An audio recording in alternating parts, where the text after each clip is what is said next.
Hello, I'm Lenna Kast of the J.P. Weaver Company. And this afternoon we're going to be covering the techniques of gold leafing as they apply to ornament. As many of you have looked at gold leafing and heard about it, you'll hear all kinds of stories as to this is the right way, this is the only way. The techniques that I'm going to be showing you are the ones that have been handed down to me from the founders of our company, and they date back to the early 1800s in England. I'm going to show you the techniques using the Deutsch metal or the Dutch metal, which is assimilated gold. It is not real gold. To me, using Dutch metal is the only practical way of doing gold leafing today. If you use the real gold, it becomes inordinately expensive and cost prohibitive for most jobs. In my opinion, if you use the Dutch metal correctly, you cannot tell the difference in the end results between the Dutch metal and the actual real gold. I'm going to talk a little bit later on about bronzing powders and other gilding techniques. But let's start off with the most beautiful form of gilding as it is available today, and that's using, in my opinion, Dutch metal.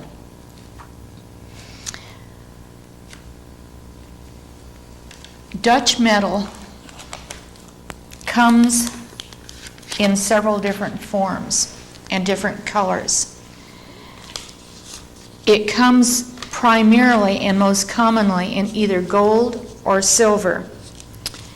And for those of you who have never seen this before, it comes in a sheet that's approximately 4.5, 5 inches square, and it's packaged in terms of books. This represents a book of leaf. A book of leaf has 25 sheets to it. This is the silver, which is from aluminum, and this is the gold, which is a composite of different metals.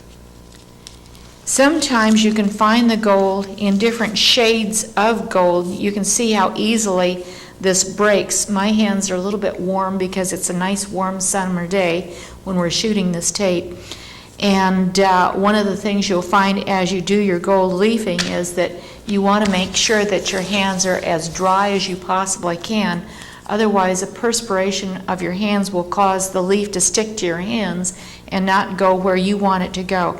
But this is the gold. Sometimes you can find slight variations in the shades of gold. And then I'm going to show you some other techniques for varying the tone of the gold.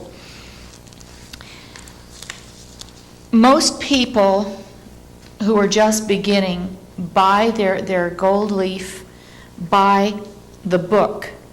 This is not the cost feasible way to do it. You buy it by the pack. A pack is comprised of 20 books of leaf. Each book has 25 leaves in it. It keeps indefinitely, so that I would buy it by the pack rather than the book. On an average, in average stores throughout the United States, you will pay somewhere in the neighborhood of $5.50 for a book of leaf. A pack of leaf you buy directly from the wholesaler, and in the literature that comes with your tape on gold leafing, I will share with you my wholesale source. This is August 1989, and currently a pack of leaf from my wholesale source is running in the range of $40 to $42 for a pack of leaf, depending upon the quantity that you buy. And that pack of leaf will go on and almost indefinitely. For example, on some of the very, very large mirrors that we've done that are very, very complex, we've only used 2 packs of leaf, which shows you how inexpensive it is to leaf something. You'll find that your major cost is relative to your labor, and that's what you have to learn how to assess as to how much time it's going to take. As I walk you through the steps that are necessary to complete a finally leaf project, you will see that the leafing complex, the leafing technique is labor intensive. The leafing that I'm going to demonstrate is applicable only to when you're using ornament. When you're working on a flat surface, you're going to be using the same materials, but you will get into lapping and proper lapping of the leaf so that your techniques will change ever so slightly. We're going to share with you the secrets that make our leafing so very good. As you look at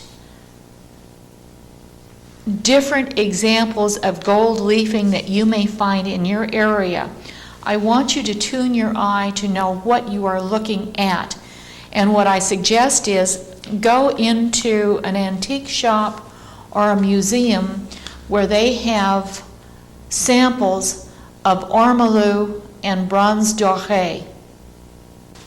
This is a sample of a French time machine clock that was produced in the 1700s, and I don't know how well it shows on camera, but you can see the rich luster of the gold work. This was gold that was mercury plated onto a bronze base, and as the ultimate of that work of that particular period. The lions on it are done in bronze and give a nice contrast to the gold. If you look closely, the rim right around the face of the clock has never been restored, and it shows how the gold has anodized through the years and shows you the variation that the golds can go into. As I do my own work, I try to take my lead from history. Because it has survived in history doesn't necessarily mean that it's good, but you can find good examples and bad examples, and of course you follow the good ones and you use the bad ones as a guide as to what not to do. In gold leafing, you must develop an eye of judgment to know when something has been well done and when it has been poorly done. Just because it's been gold leafed doesn't necessarily mean that it's good. I'm going to show you several samples to illustrate what I'm talking about. I hope that they show up well on camera so that you can see what I'm talking about. This first sample that I want to show you is from a house that probably is in the $15 to $25 million. I couldn't even get that out. The $15 to $25 million bracket. One of the panels that we did for them that was leafed by someone else was brought to us for restoration, and we had to completely redo the design. But if you look at this very carefully, you will see that the leaf is flat. It is not that same kind of brilliance that you were just looking at. And also, as you look around the edges and into the heart of the leafed areas, it looks ragged and mucky to me. It doesn't look that beautiful, smooth, gilded look. There are several reasons for this that I will go into later. This, to me, is what not to do. I'm now going to show you a sample that is a very small sample of what I consider to be a much better example of the way the gold should look. This is a cutting from a job that we did some time ago, and is just a little fragment of a leftover. But you can see how clean the leaf is and how the polish that it seems to have.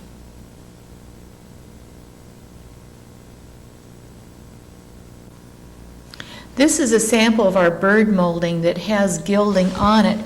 You can compare it to the same molding that you see in the background behind me that has a totally different finish on it. You can see the opulence that the gilding lends to the piece and how it changes completely the character of the design. My own personal philosophy on coloring and the use of gilding is that the gilding carries the thread of the design for you and leads your eye to the areas of the design that you want to become a stronger part. Then in this particular design, you see the coloring, the hand coloring tipping, which we cover in our tape that is developed or devoted to my coloring techniques. But you can observe how brilliant the leaf on this is, and also how clean it is. It looks like the original bronze doré look. And this is with no more than probably $1.50 worth of gold leaf and a little bit of time and knowing exactly what you're doing. This sample is a much more tarnished down version, and to create this we used a combination of spray paints, just conventional spray paints out of a spray can, but then tipped it back with bronzing powder. Bronzing powder is a material that you put into a varnish or a lacquer or a water-based material to make your gold paint. And it is a much more brilliant form than what you will conventionally see. But you can see how the patina looks kind of old and dull and really closely approximates that inner ring that you saw on the clock. The shades of bronze come in many, many different colors and can be ordered through Crescent Bronze. This material will also be available to you in the jacket of your tape to tell you where you can secure more information about this particular product. But you can see the dozens of colors that they offer. To me, this is a technique that I use as a supplement. Most of the work that I do is using the actual gold leaf because that is my preference. It is the top of the line, it is the most brilliant, and it gives you the best results. This gives you excellent results, but you use it in a different way, and as you begin to play with some of these materials, you will find that you will come to your own conclusions as to what technique you want to use when and where. You may want to grab a cup of coffee now and just sit back and relax, because now I'm going to go into how you actually do it. What are the secrets? What are what makes this leaf brilliant, and what makes the difference between the good and the bad? The most important thing that you have to do is your preparation. Your preparation consists of the undercoat. If you hear people tell you about gesso, that you gesso on top of the ornament to form the base for leafing, those people have not done good leafing on ornament. The gesso only fills up your lines of your carving and makes a mess of your ornament.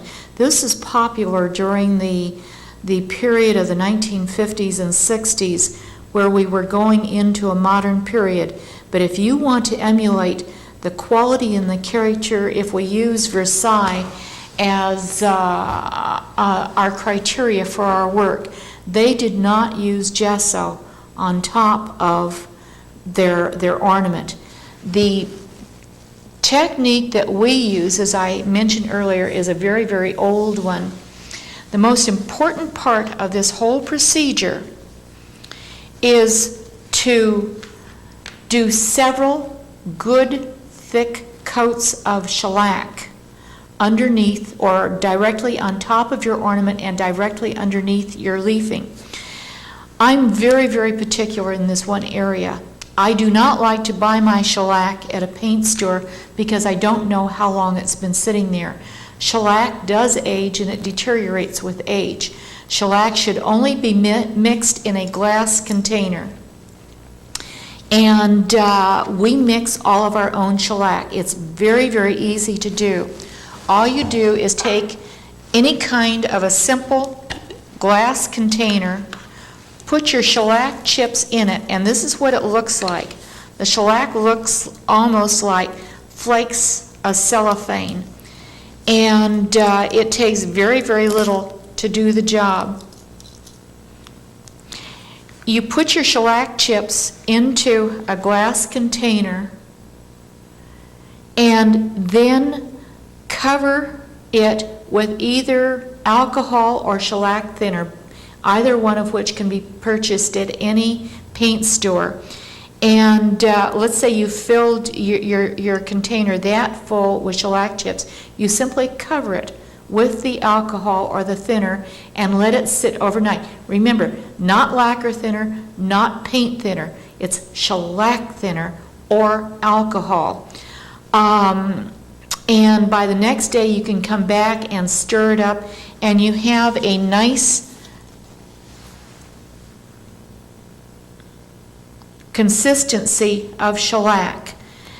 You want your shellac to be a little bit on the thick side, because if you have it a little bit thicker, it will work a little bit better for you, and you will need fewer coats of your shellac. The purpose of the shellac is to create a glass-like hard coat on top of your ornament and underneath your leaf. Your leaf will be brilliant relative to the hardness of that undercoat. And it's very, very simple. You just simply take and paint on probably 2 coats of shellac, depending upon the thickness and the hardness of your shellac. Shellac is a material that is very much like lacquer. In other words, you want to work it very quickly. You cannot sit there and brush it back and forth in the same manner as you would do with a regular or a conventional paint. You can see that what I'm going to do with this particular piece is I'm going to pre-leaf it so that it then could be applied to another surface. We do this all the time, where we will pre-leaf a piece that's going onto, say, a black background. I'm going to be sending this piece off to a museum in Galveston, Texas, where they're trying to completely replicate some work that was done there in the late 1800s. And that's why I'm using the silver, because their original work was done in silver. But you can see I'm not brushing, I'm letting the material do the work for me. And I'm not going back, I'm doing one stroke over, and that's it. I'm not going back to catch it. When you're doing work like this, you have to be careful about how far down to the edge you go, because you do not want the shellac running around to the back edge of your composition, because if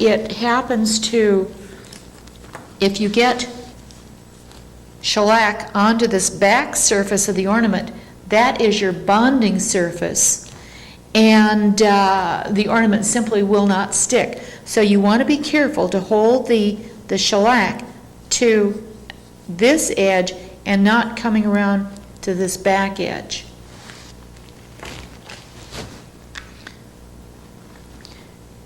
What we like to do is your ornament will arrive on cardboards like the one you see here. And frequently when I'm preparing ornament, I will just use the back side of that cardboard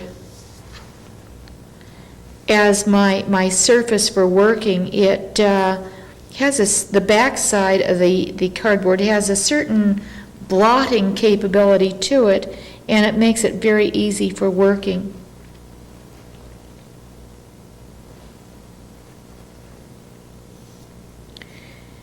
The more patience you have in doing even an extra coat of shellac, the more you're ensuring the quality. the ultimate quality of your leafing.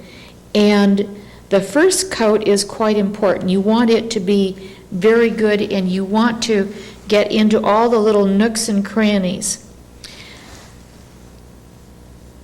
The second coats, or the subsequent coats, you can do more toward just hitting the highlights. Shellac dries very, very quickly.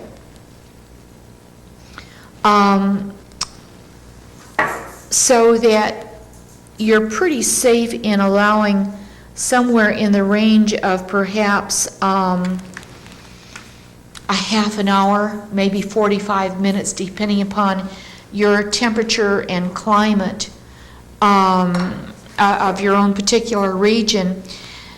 And at the end of that period of time, you can go back on with your subsequent coats. As I said, the more you can build up this glass-like undercoating, the better it is for your project. I was very, very pleased at one of our seminars. We had a gentleman here from New York who had studied gilding in Paris from the firm that does the restoration work at Versailles. And he said that they had developed that in history, what they had used was about 24 coats of a particular kind of varnish. And they had developed a varnish that would do in 2 or 3 coats what that previous 24 coats would do. But the principle is the same. You're creating a very, very hard undersurface. I prefer the shellac because shellac dries to a harder finish than most varnishes do. And also most varnishes take a 24-hour drying time, whereas your shellac will dry for you in a half an hour to that 40 minutes, maybe even shorter depending upon the thickness of your coat. But one of the things that you must remember about anything that involves paints is do not rush it. Don't rush your project, because the minute you try to do it while it's still the slightest bit tacky, you will ruin all the work that you put into it thus far.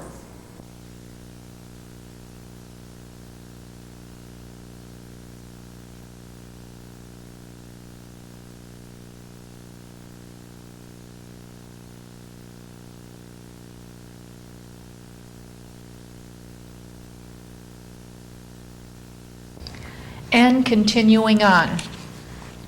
Since I talked to you a few seconds ago, I have applied 2 more coats of shellac to this piece that I'm leafing for you, and I've allowed it to dry thoroughly in between, to the point now where you can see the consistency of this wonderful color that almost looks like an old piece of French wood. And that will be somewhat of a guide, and as you touch it, it almost has a highly varnished feel like you would find on an old piece of furniture, and you can notice the perceptive difference in the feeling of the hardness of the surface of the ornament. When you feel that this shellac undercoat has dried thoroughly, now we've taken a break for a bite to eat and have allowed it to dry thoroughly before coming back on camera to start the next step. So that now I feel that it's absolutely dry. There's no sign of tackiness, so that we can go on. Your next step is to apply the glue that will hold the leaf in place. The proper name for this glue is size, S-I-Z-E. Historically, there have been all kinds of sizes. You'll hear stories of egg whites and varnishes and just everything imaginable that man has tried to use. The traditional sizes were painted on. They were allowed about 8 to 12 hours drying time, where the size came to the right degree of tackiness, to hold the size in place, and then when it reached what we call that dry tack, you then started the application of the leaf. I prefer one of the newer products on the market. It's probably been on the market maybe 10, 12, 14 years, maybe a little bit longer. And it's referred to as Wunda size or quick size. It is put out by the company from whom I buy the leaf, and you will find as part of the information with your leafing tape. This is a water base,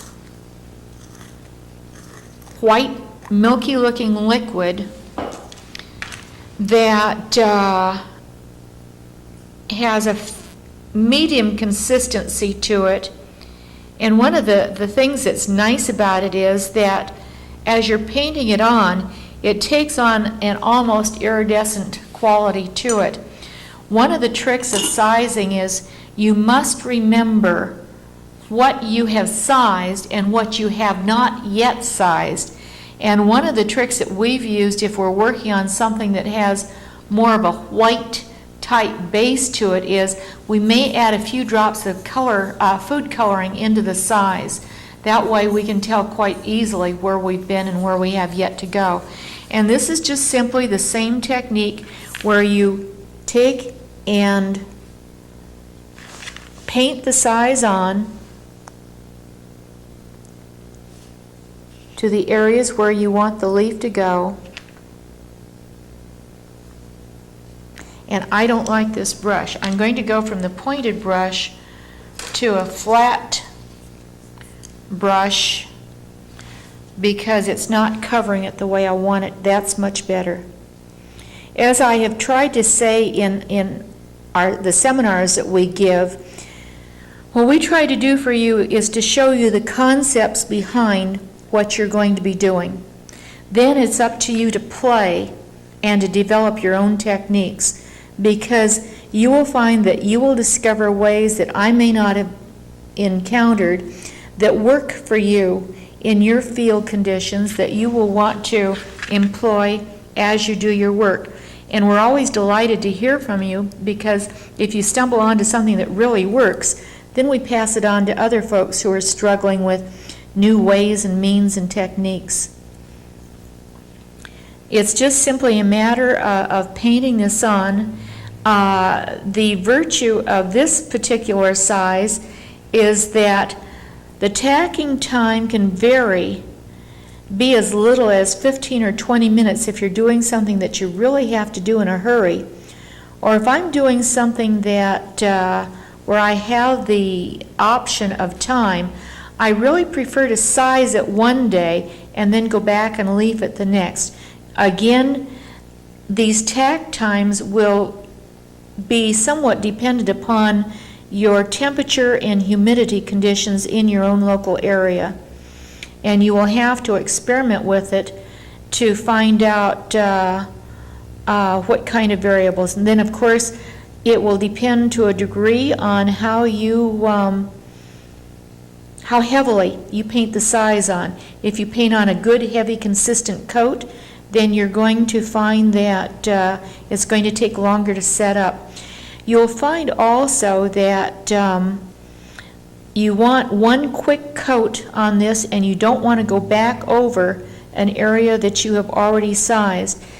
You may find that you have what I call puddling in the recessed areas of your ornament. And one good way to remove that is to simply blot off your brush and put your brush in, and your brush will pick it up like a sponge,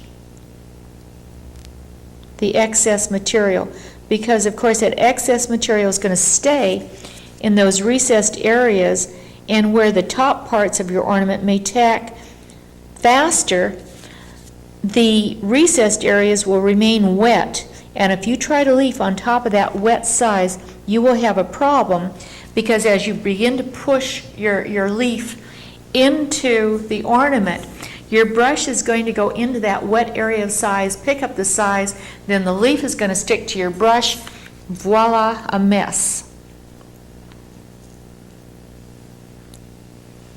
This brush is cleaned with water. So you simply have your container of water on the side and put your brushes in that until you have an opportunity to wash them clean. As you can see, it's a very, very simple procedure. The most monotonous part of leafing ornament is getting the size down into all the recessed areas. Most of the time you're going to be going back on top of the leafing with some kind of a glaze or antiquing, so it's not really critical that every single edge of the ornament is covered. About an hour has elapsed now since I last put the size on, and as I touch it quickly, almost like you would touch a hot iron, it feels sticky but not wet. Some people like to tap it with the back like that because they feel that it doesn't leave fingerprints on the surface, but I still prefer this way. As you notice, I am not touching it. I'm tapping it lightly, and it feels very even and very consistent in this tackiness. And this is a critical point. If you try to leaf it when it's too wet, then the leaf will go gummy and ball up on you like that sample that I showed you on mirror that I feel is the bad example. When you start to leaf, you simply pick up one of the pieces of the leaf, and what I like to do is I try to hold it up in midair, tack an edge of it into place, and then fold it down lightly and tamp the leaf into place. The brush I use is nothing exotic or expensive. It's just an ordinary old bristle brush that is a 3-inch brush that has been cut down to this particular shape. Now, I have other people on my staff who do leafing for me who do not like this brush at all. I love it.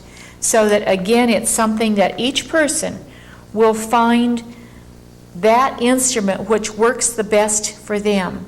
Now, I'm going to, again, holding the leaf up so that I can tap it in over then I'm going to break it loose and take that piece and put it down here over what I call the tail of the ornament. When I'm leafing, I will cover the entire surface first. Then I will go back and leaf a second time and really begin to press it into place now.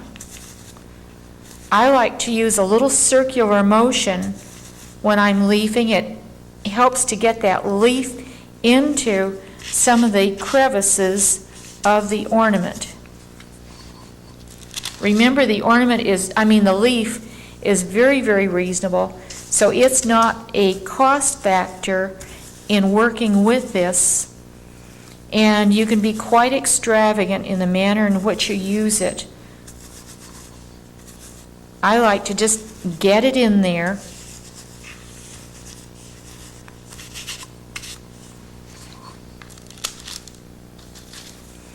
And get a good coverage. Now, the leaf is going to stick only where the size is. And if your size is dried up on you, or if you've missed a spot, there's not going to be anything to hold the leaf into place. People have asked me, one of the common questions at the seminar is there a right or a wrong side to the leaf? The answer is no. Either side is perfectly usable. I've pretty well covered the surface, and you can see I only used 3 or 4 sheets of the leaf. If there is a large spot that you have missed, you can go through and leaf the entire process and go back with your size and pick up that one little spot or whatever that you've missed, and then carry on with the procedure. At the point I'm at right now, I have applied the leaf. I have gone over it, and I'm going to go over it one more time to make sure that I have the leaf bonded to all surfaces where I want it to go. This is the point at which you can ruin your leaf. The more you brush it, like I'm brushing it now, the more you're going to scar and scratch the surface of the leaf, which dulls and tarnishes it. You want to keep this part to a minimum. And this is where I'm going to share with you one of our secrets. About 3 years ago, we were doing a huge picture frame for a special client. The frame was roughly 8 foot by 12 foot, and the frame stock was over 12 inches wide. That's the size of an average residence in an average room. And as I mentioned before, and I can't overstate this, that your leafing is relative to the amount of brushing that you do on top of the leaf at this point, and that's what will dull it down, or one of the things that will dull it down. And this is what we stumbled onto. If we took our air compressor and we took and came in very, very tight and started blowing this stuff off, we were not touching the surface of the leafed area, but it blew off all those little hairs and fibers. If you will look closely, you can see all these little ragtail rough edges. This is fairly smooth, but you can still see all this roughness in here. And to have a nice clean edge, you're going to want to get rid of all of what I call this leaf garbage in here that rests in the recessed areas. Now, what we found was this, and I'm going to show it to you. We've run an air hose into this lovely room of ours so that you can see exactly how this works. If we take and come in very, very tight and blow this off,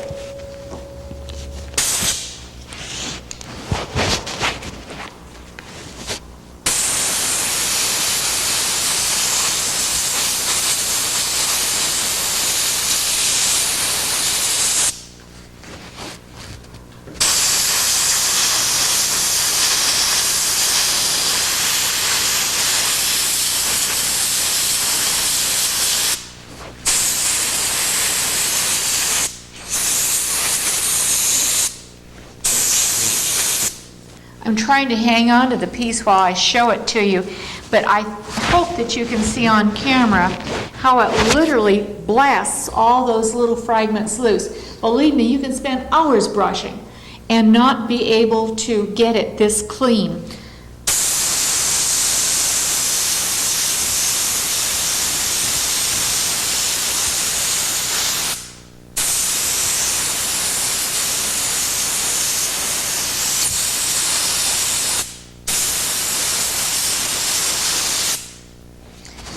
I think that's enough to show you the general idea. Many of you are professionals and will have air compressors available to you.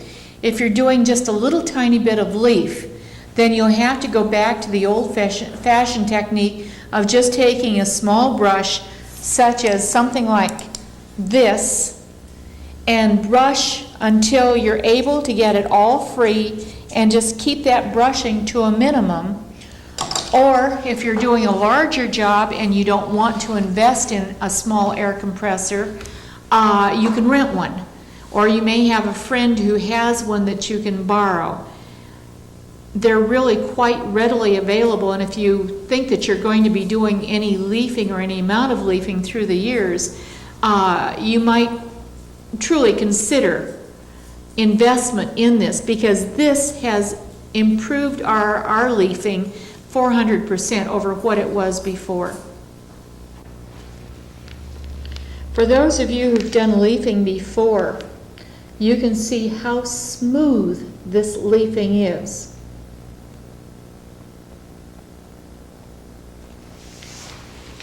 And also, if you've tried to do this before, you know how difficult it is to get leaf this smooth. Usually you have those little tiny ragged edges that you can brush and brush and brush, and they never will come smooth. The old timers used to use a technique where they would take a cake of beeswax, and they would hold the beeswax in one hand. They would take their brush and rub it over the beeswax, and then rub it over the ornament. And that would tend to help to cut these little tiny fragments loose. But I feel that that dulls the leaf. And there's no sense in going to all this trouble if you're going to end up with something that looks like gold paint or silver paint. You might as well just start with gold and silver paint. Now earlier I said that there were techniques for changing the shade of gold that you produce. One of the very, very old techniques that they use for that pale lemon gold is they would start with silver, and then they would give it a light coat of orange shellac, which takes it into those pale gold tones. That is one of the finishes that is available to you. Now, whenever you're using the Dutch metal or the composition leaf, you must seal that surface from two standpoints, from the standpoint of wear and also from the standpoint of oxidation. Your gold will begin to turn on you and will oxidize and flat out to a very, very dull, flat finish that looks like, again, gold paint. However, if you will take your shellac, again, that same orange shellac, and you will give one light coat as a sealer on top, it will seal the Dutch metal or your composition leaf so that it will not change color on you. I hope you can pick up the subtlety of this color because it's really quite lovely.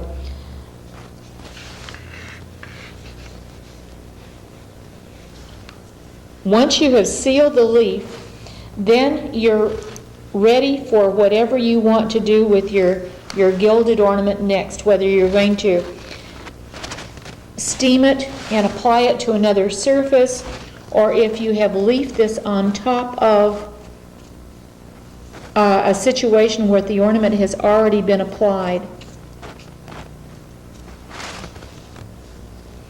It's important that you try to get a consistent, even coat without the shellac puddling on you, which sometimes is a trick in and of itself. If you notice, you'll notice that my brush is really fairly dry. I don't like to work with a really loaded brush because in doing a dry brush, you're controlling the amount of your material. On camera, because we're coming in very, very tight, you'll notice that there are little voids in some places in the leaf, but when you back off and look at it from a distance, you will find that those little places are indiscernible. And again, it's a matter of how far do you take a project, how much time do you invest in it, relative to what you have to charge your client. If you're doing your own work, then you have the luxury of that type of precision. But most clients don't want to pay for the nitpicky detail that it takes to produce that kind of perfection. That pretty well does it for this piece. Of course, you clean your brush with alcohol or shellac thinner when you're working with the shellac.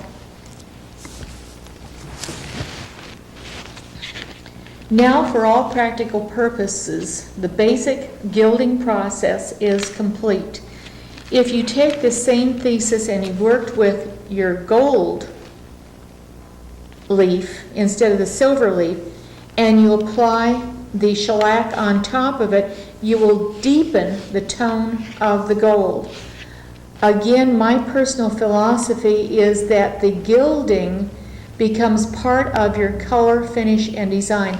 We're going to show you one or two samples toward the end of the tape that demonstrate that philosophy of color design. I personally do not like a lot of gilt. I like it as a subtle thread that carries the theme of the ornament design, and I find it enriches the end product. This is our DH-157, where we've added a pair of scrolls on the end. And as you can see from the areas where I've already shellacked, that's the area where my leafing is going to go. In this particular situation, I wanted to do something a little bit different, so I'm going to add the silver and combine it with the white. We're going through the steps again where we have shellacked. We're adding the size, and we're sizing only the areas where we want to adhere the leaf.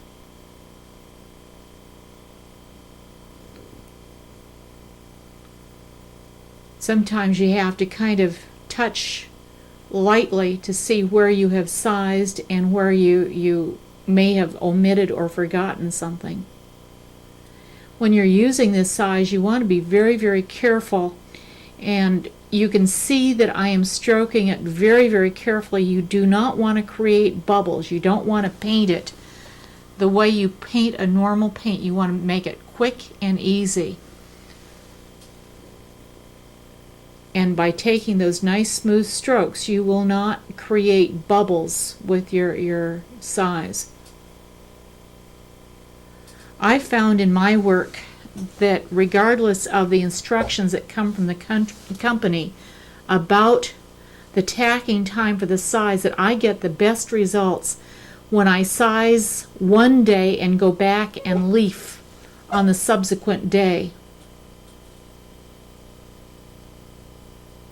It lets the size come to a more uniform tack time, and any puddling in the recessed areas tends to dry out better for you. Now, of course, your leaf is going to adhere itself only where you have put the size.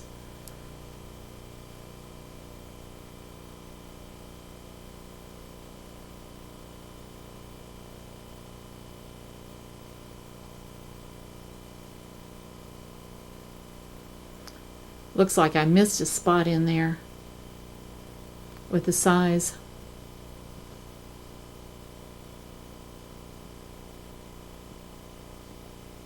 If you remember, you cover it quickly, or you cover the entire project with your leaf before you go back and begin to fill in the little gaps and pieces. It's important to press the leaf down firmly and smoothly as you can, into place of wherever you want that leaf to go.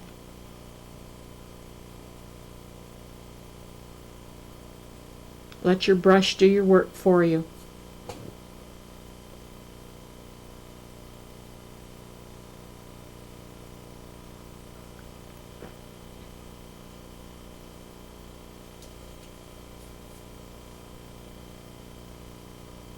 At this point it looks pretty messy, but once you begin working it down, you reach this particular point. Now you can see the areas where the size didn't catch, or else I forgot to size it.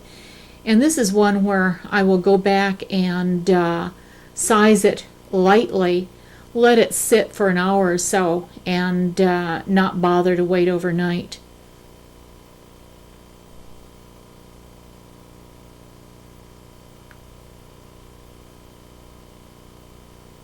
You can see that before I do this, I've worked the leaf down pretty smoothly. I've gone and blown off the major part of the project with the air hose.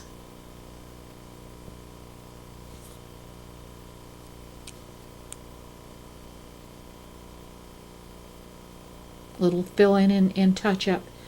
As you begin to look at this, you can see the way the gilding will carry the lines of your design, and really that's the most creative part of this, is deciding what areas you actually want to leaf. The final step is the shellacking, which seals in the leaf. It helps to prevent any wear spots, and in the case of your gold, it stops the oxidation process. When you're working with your silver, the orange shellac, of course, will tint the silver to that pale, pale lemon gold. At this point, you want to put your shellac on as evenly as you possibly can. This is something that's very, very hard to control, but most finishes architecturally are designed to be seen from a distance of 8 to 10 feet, so that the minute detail is really not that critical. You want it to be done well, but you don't have to labor it.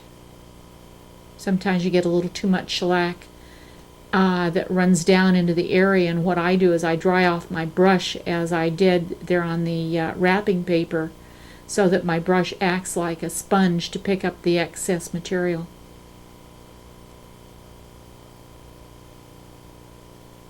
Now this is the piece mounted in place, and we filled in with the wall color in the recessed area of the panel, which brought out the white of the flowers, and now you can get a feeling for whether you like this type of a combination or not.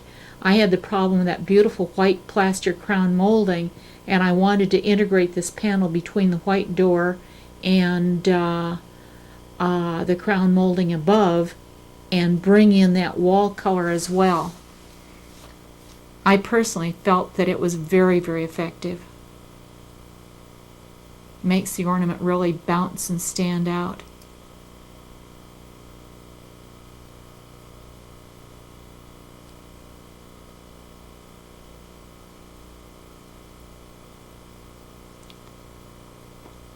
The brackets on the end of the panel help to tie the whole design together. This is some cords that we have wired, which will hang off of a large vase, and it shows you how we have hung it from a wire in the shop, and we're just wrapping the leaf around the cord, brushing it down into place, and now we're air hosing it off, getting all those little hairs and fibers. Here they are all assembled, ready to hang. These are the cherubs that will be worked onto the sides of the vases. These vases are over 6 foot tall. They were really quite an undertaking and a great deal of fun to do. We researched the design before we actually applied the ornament to these vases. Vases are kind of a celadon blue. And this is at the gilding stage, where we decided where our gilding was going to be. Of course, the ornament will self-bond to any surface, and here it was self-bonded to the porcelain. Here's the finished project with the cherubs attached to the side of the vases. We drilled into the vase and molly-bolted them on, and were able to use epoxies to hang the cords off the sides. We used our tipping techniques for hand coloring the flowers that were in the vase. Those cherubs were taken off an 18th century mirror design, so that they are really quite authentic.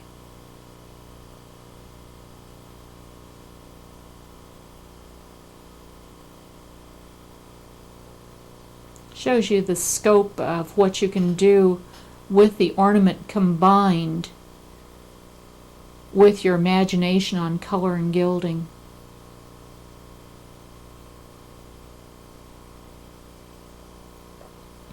And this is the end. This is our famous seminar panel. This is the panel that everybody makes who comes to our hands-on seminar. We hope you've enjoyed the tape, and that it has been a help to you to take your craftsmanship one step further. If you have any questions, please feel free to call me. Just remember, every step that I presented is critical to this type of quality. Thank you. Bye-bye.